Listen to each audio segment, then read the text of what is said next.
Hello, welcome back to my channel. आज फिर से हाजिर हैं एक इंटरेस्टिंग मैथ ओलंपियाड प्रॉब्लम के साथ।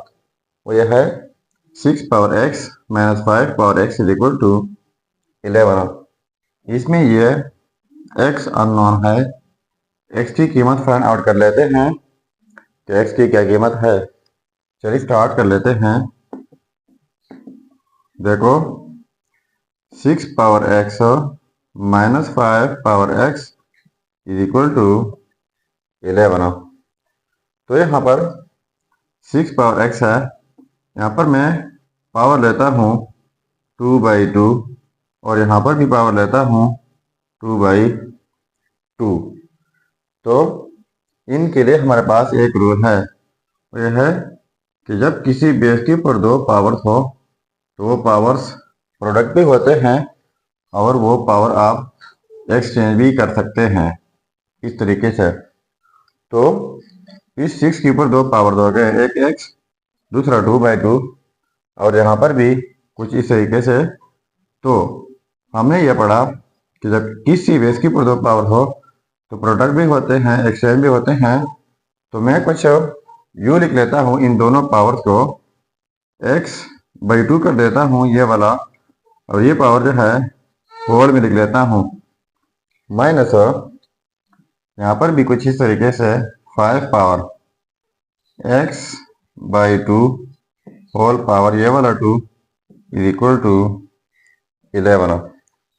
तो देखो 6 पावर x/2 होल पावर 2 और ये 5 पावर x/2 होल पावर 2। तो इनको अगर हम a कंसीडर कर ले और इनको b, तो इनके लिए हमारे पास अलजेब्राइक फार्मूला है। वो ये है कि a² minus b² is equal to a plus b into a minus b। तो ये जो है कुछ इस तरीके से मौजूद है। तो इस तरीके से इनको स्प्लिट कर लेते हैं। तो देखो ये हो जाएगा 6 पावर x/2 प्लस b ये है 5 पावर x/2, ये a प्लस b हुआ। अब इंटू में a माइनस b यानी 6 power x/2 minus 5 power x/2 is equal to 11। ठीक है। तो जिस तरह हमने इनको फैक्टराइज कर दिया, तो इस तरह 11 के भी हमने फैक्टर बनाने हैं। तो कितने फैक्टर बना सकते हैं 11 के, चेक कर लेते हैं। 1 क्रॉस 11 या फिर 11 क्रॉस 1, यानी जस्ट 2 फैक्टर्स बना सकते हैं।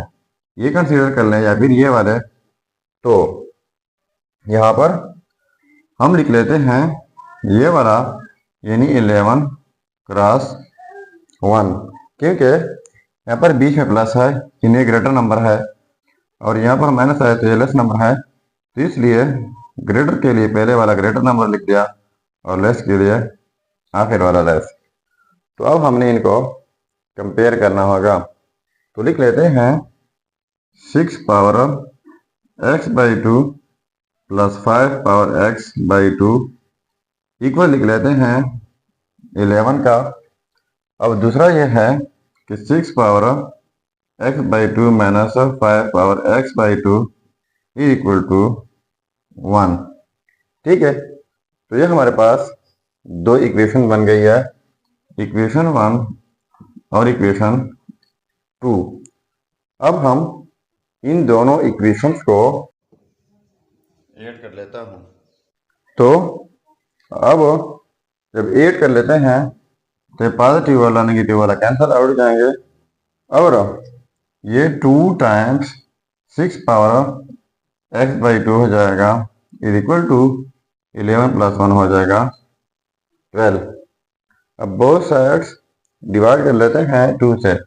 इस साइड से डिवाइड बाई 2, इस साइड से डिवाइड बाई 2, कैंसिल आउट, और ये भी कैंसिल आउट हो जाएंगे।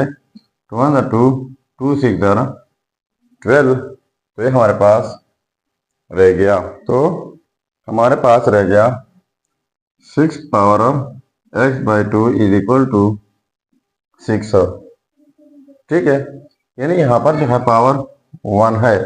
तो इनके लिए हमारे पास एक रूल है, वो यह है x power a is equal to x power b, यानी जब सेम बेसिस और डिफरेंट पावर बीच में इक्वलिटी हो तो इस सूरत में पावर्स इक्वल होते हैं। तो यहाँ पर ये सेम बेसिस है, डिफरेंट पावर है, बीच में इक्वलिटी भी है, तो ये पावर इक्वल हो जाएंगे x by two is equal to 1। तो बोथ साइड्स मल्टीप्लाई कर लेते हैं 2 से, यहाँ पर मल्टीप्लाई बाई 2, यहाँ पर मल्टीप्लाई बाई 2, ये कैंसिल आउट, तो x इज इक्वल टू 1.2 तो हो जाएगा। तो ये रहा हमारा फाइनल रिजल्ट। अब अगर इसी रिजल्ट को हम चेक करना चाहें कि वाकई ये रिजल्ट ठीक है या गलत, तो यहाँ पर मेन प्रॉब्लम में x की जगह 2 पुट करके अगर ये 11 के इक्वल आता है तो ये रिजल्ट ठीक होगा। चलिए अब हम वेरीफाई कर लेते हैं। अब देखो ये है रिजल्ट, अब हम इनको वेरीफाई कर लेते हैं। सो 6 पावर x, तो x की जगह 2 माइनस 5 पावर x, तो x की जगह 2 इज इक्वल टू 11। तो देखो 6 पावर 2 का मतलब है 2 टाइम्स 6 माइनस ये भी इस तरह 2 टाइम्स 5 इज इक्वल टू 11। ठीक है, तो देखो 6 क्रॉस 6 36 हो जाएगा, minus 5 cross 5 25 is equal to 11। ठीक है, तो अब हम इनको मैच कर लेते हैं। 6 माइनस 5 1 हो जाएगा, 3 माइनस 2 ये भी 1 हो जाएगा, इज इक्वल टू ये वाला 11। अब देखो ये आपस में सेम आ गए, तो इसका मतलब ये हुआ कि ये रिजल्ट जो हमने निकाला ये 100% ठीक रिजल्ट है। सो ये था हमारा प्रॉब्लम। अगर चैनल पर नए हैं तो सब्सक्राइब कीजिएगा। मिलते हैं नेक्स्ट वीडियो में, तब तक अल्लाह हाफिज।